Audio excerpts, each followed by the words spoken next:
सन 1888 में अगस्त से लेकर नवंबर तक लंदन के व्हाइट चैपल डिस्ट्रिक्ट में एक के बाद एक 5 महिलाओं का कत्ल होता है।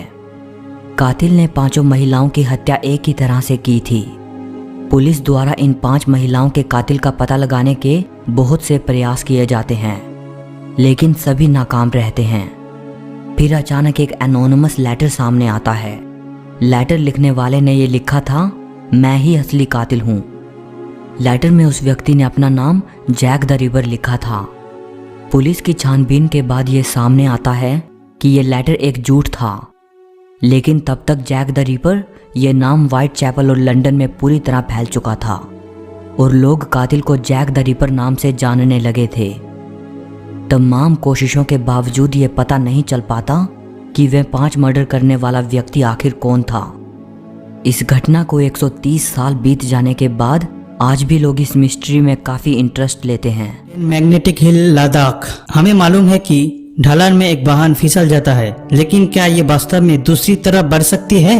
लद्दाख में एक पहाड़ी है जिसे माना जाता है कि मैग्नेटिक। अगर आप अपनी कार पार्क करने के लिए जाते हैं और उस तट पर छोड़ देते हैं जो पहाड़ी पर चढ़ते हैं, ये 20 किलोमीटर प्रति घंटे की गति पर पहाड़ की तरफ बढ़ने वाली सड़क पर चढ़ जाएगा। लोकप्रिय रूप से ये हिमालय वंडर के नाम से जाना जाता है। वास्तव में कुछ जादुई कर्मों की तरह दिखाई देते हैं जो ऑप्टिकल इल्यूशन के कारण होता है। सड़क और पहाड़ को इस तरह से रखा गया है कि ये ऐसा प्रतीत होता है कि ये क्षेत्र एक ऊंचा इलाका है, लेकिन वास्तव में ये थोड़ा ढलान है। इसलिए जब गाड़ी गियर से बाहर निकलते हैं तो ऐसा लगता है कि ये ऊपर चढ़ रहा है। जो कुछ भी हो, उसके आसपास की पहेली को डिनाई करने का कोई कारण नहीं है।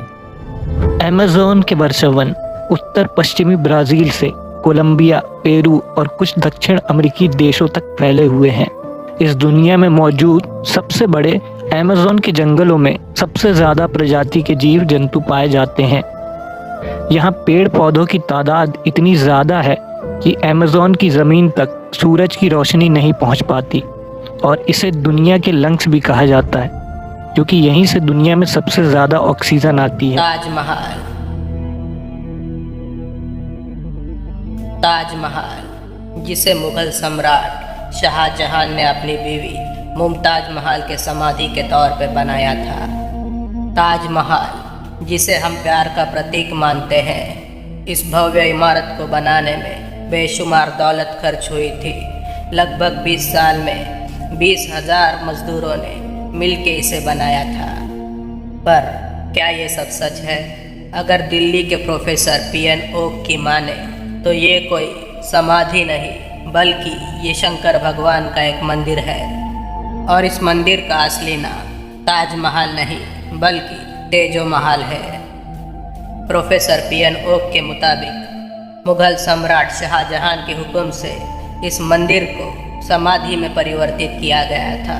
और जैसा कि हम जानते हैं, मुगल सल्तनत के दौर में अपने दुश्मनों के राज्य में स्थित मंदिर तोड़ के उसके जगह समाधि और मकबरे बनाने की परंपरा थी। क्या तेजो महल इसी परंपरा का शिकार हुआ था? इतिहासकारों के हिसाब से जब ताजमहल बन रहा था, उन 20 सालों में बाहर देशों से भारत में जो यात्री आए, उनके यात्रा विवरण के मुताबिक उस वक्त कोई भव्य इमारत भारत में बन नहीं रही थी। क्या तेजो महल सच में किसी साजिश का शिकार हुआ था, या फिर ये कोई बेबुनियाद सा सिद्धांत है? ताजमहल के इस रहस्य के बारे में आपको क्या लगता है? ज़रूर कमेंट करें।